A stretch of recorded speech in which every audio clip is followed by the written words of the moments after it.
3월 30일 새벽 예배 말씀 함께 나누시겠습니다. 오늘 함께 은혜 나눌 말씀은 누가복음 21장 20절부터 28절까지 말씀입니다. 20절부터 누가복음 21장 20절부터 28절까지 함께 봉독하시겠습니다. 너희가 예루살렘이 군대들에게 에워싸이는 것을 보거든 그 멸망이 가까운 줄을 알라. 그때 유대에 있는 자들은 산으로 도망갈 것이며 성내에 있는 자들은 나갈 것이며 촌에 있는 자들은 거리로 들어가지 말지어다. 이날들은 기록된 모든 것을 이루는 징벌의 날이니라. 그날에는 아이 벤 자들과 젖먹이는 자들에게 화가 있으리니 이는 땅에 큰 환난과 이 백성에게 진노가 있겠음이로다. 그들이 칼날에 죽임을 당하며 모든 이방에 사로잡혀 가겠고 예루살렘은 이방인의 때가 차기까지 이방인들에게 밟히리라. 1월 성신에는 징조가 있겠고 땅에서는 민족들이 바다와 파도의 성난 소리로 인하여 혼란한 중에 공고하리라. 사람들이 세상에 임할 일을 생각하고 무서워함으로 기절하리니 이는 하늘의 권능들이 흔들리겠음이라. 그때에 사람들이 인자가 구름을 타고 능력과 큰 영광으로 오는 것을 보리라. 이런 일이 되기를 시작하거든 일어나 머리를 들라. 너희 속량이 가까웠느니라 하시니라. 아멘. 예. 누가복음 21장은 이른바 묵시록입니다. 작은 묵시록이라고 합니다. 묵시록이라는 말은 요한계시록에서 그 계시록과 같은 말이고요. 하나님의 숨겨진 뜻이 드러나는 것을 기록한 것이 묵시록입니다. 누가복음 21장에서 5절부터 9절까지는 성전이 무너질 것을 예고하는 그런 말씀입니다. 10절부터 19절에는 전쟁과 기근, 지진, 기근, 전염병 등 큰 징조가 있을 것이라고 말씀하셨습니다. 이것은 마지막 때의 환란에 대한 예고입니다. 그리고 오늘 본문이 20절에서 28절입니다. 예수님의 마지막 사역이 죽음의 그 세력과의 싸움입니다. 이 싸움의 최후의 승리가 바로 예수님께서 재림하실 때 온전하게 성취될 것입니다. 20절에서 21절을 보니까 예루살렘이 군대에 포위되면 멸망이 가까운 줄 알고 산으로 도망가라 라고 하셨습니다.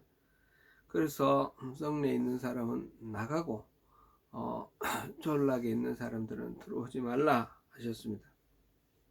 그것이 바로 징벌의 날이라고 하셨습니다.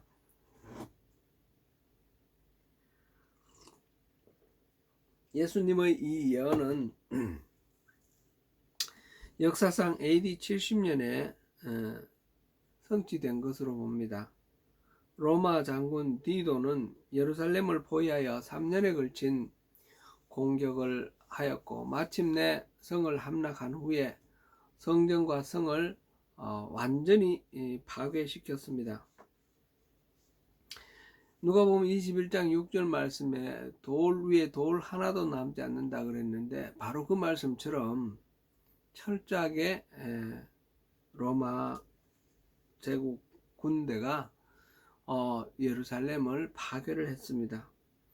유대 역사가 요세푸스의 그 기록에 의하면 그때 예루살렘에서 죽은 사람이 110만 명, 포로로 끌려간 사람이 9만 7천 명이라고 합니다.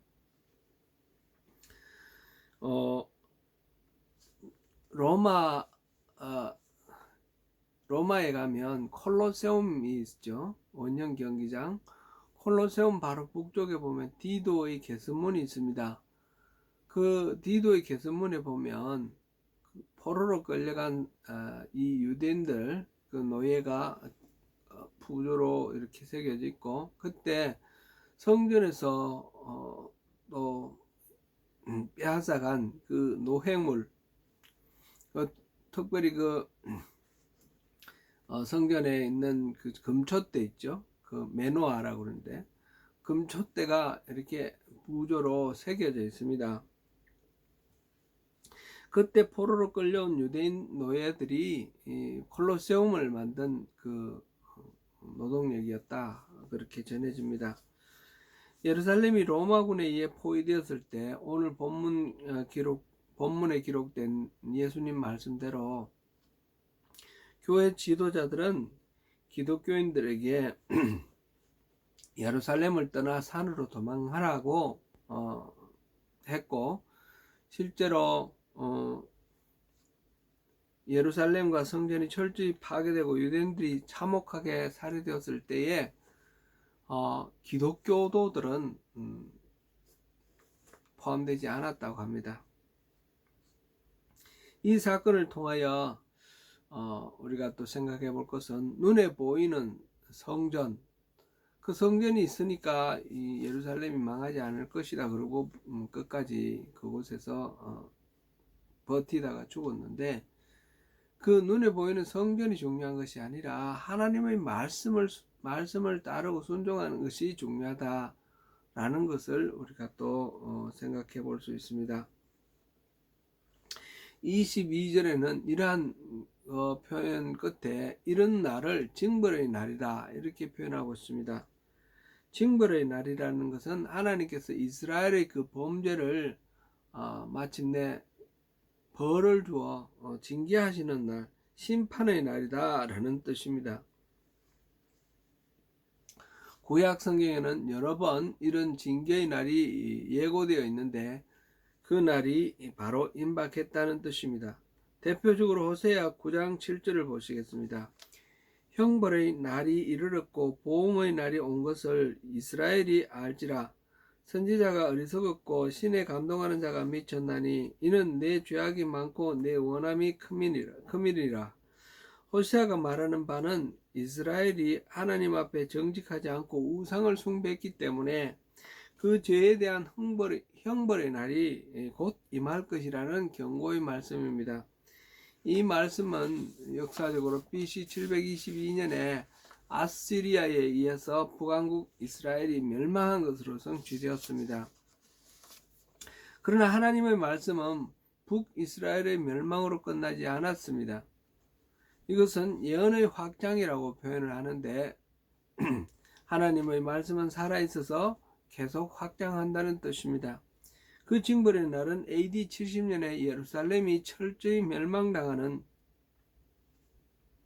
그 사건을 통해서 또 성취되었습니다. 그리고 그것이 그것으로 소멸되는 것은 아닙니다. 계속 확장하고 있습니다.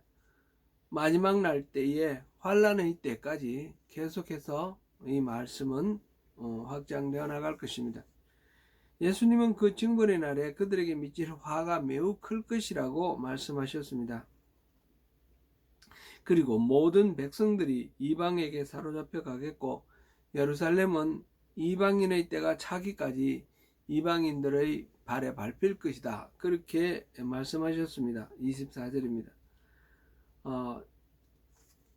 1948년에 팔레스틴 땅에 이스라엘이 건국되었을 때 그때까지 그 땅을 이방인들이 차지하고 있었죠. 그것을 통해서 예수님의 말씀이 성취되었다, 이렇게 믿는 사람들도 있습니다. 예루살렘에 대한 예언에 이어서 주님은 재림하실 것에 대해서 또 말씀하셨습니다. 25절 26절 이 부분을 읽어보겠습니다. 1월 성신의 징조가 있겠고 땅에서는 민족들이 바다와 파도의 성난 소리로 인하여 혼란 중에 공고하리라. 사람들이 세상에 임할 일을 생각하고 무서워함으로 기절하리니 이는 하늘의 권능들이 흔들리겠습니다. 1월 성신은 해와 달과 별들을 말합니다. 이런 비슷한 예언을 한 선지자들이 또 여러 있습니다. 대표적으로 몇 군데만 보면 이사야 13장 10절에 하늘의 별들과 별무리가 그 빛을 내지 아니하며 해가 돋아도 어두우며 달이 그 빛을 비추지 아니할 것이다 라고 하였습니다. 태양도 달도 빛을 잃으며 별들도 빛을 잃는 그런 재앙이 덮칠 것이라는 말씀입니다. 요엘 선지자도 비슷하게 말했습니다. 해가 어두워지고 달이 핏빛같이 변하려니와 요엘서 2장 31절 말씀입니다. 요한계시록에도 이런 비슷한 말씀이 있죠. 어린 양이 6째 인을 뗄 때에 실제로 이런 일이 벌어진다고 하였습니다. 이런 묘사는 정확히 어떤 현상을 나타내는 것인지 알 수는 없습니다. 최근 우리 조국 대한민국의 황사가 심해서 해가 완전히 가려지는 그런 상황을 이렇게 뉴스로 봅니다. 그런 현상일까 싶기도 하고요. 또 화산이 폭발하면 그 화산재, 그 구름이 하늘을 가려서 해가 햇빛이 완전히 가려지는 그런 어두운 세상이 되는 그런 경우도 또 상상해 볼 수 있습니다. 하늘에 나타날 징조는 태양과 달이 빛을 잃고 별들이 떨어지는 현상인데, 그때 땅에 일어날 징조가 또 표현되어 있습니다. 바다와 파도의 성난 소리로 혼란스러워질 것이다 하였습니다. 파도 소리가 크더라도 바다에 머물러 있으면 큰 문제는 없습니다. 그런데 그것이 육지로 밀려올 때는 차원이 다릅니다. 2010년에 있었던 동일본 대지진 때 그 쓰나미 그를 동영상으로 봤는데 너무너무 무섭고 끔찍한 그런 일이지요. 주께서 물의 경계를 정하여 넘치지 못하게 하셨다라고 시편 104편 9절에 말씀하셨는데, 그것이 무너진다는 것이죠. 바다와 땅의 경계가 무너지고 바다가 땅이 바다 속으로 가라앉고 바다가 땅 위로 밀려오는 그런 것을 한번 상상해 보시면 되겠습니다. 27절 28절을 보시겠습니다. 그때 사람들이 인자가 구름을 타고 능력과 큰 영광으로 오는 것을 보리라. 이런 일이 되기를 시작하거든 일어나 머리를 들라 너희 속량이 가까웠느니라 하시더라. 그때에 즉 1월 성신의 징조와 바다와 파도의 징조가 일어날 그때에 그것이 단지 세상의 종말로 끝나는 것이 아니라 주님께서 재림하시는 날이기도 한 것입니다. 인자가 구름을 타고 오신다라고 하였는데 그 모습은 또 어떤 것일까요? 예수님께서 승천하실 때 모습을 사도행전 1장 9절에서 11절에 기록하고 있습니다. 한번 보시겠습니다.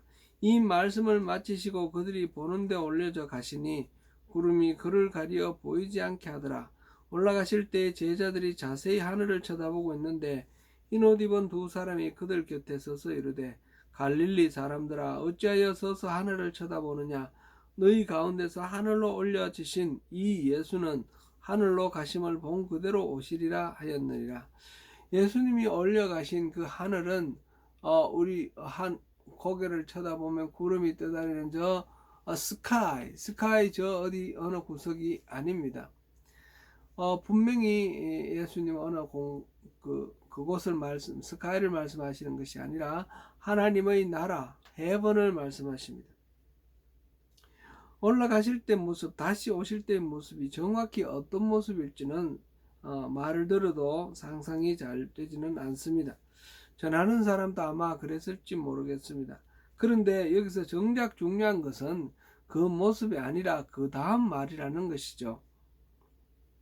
28절 이런 일이 되기를 시작하거든 일어나 머리를 들라 너희 속량이 가까웠느니라 하시더라. 무슨 말씀입니까? 1월 성신의 징조와 땅의 징조가 일어나거든 세상 사람들은 두려워서 기절하죠. 그렇게 하지 말고 도리어 일어나 머리를 들라는 말씀입니다. 왜 그렇습니까?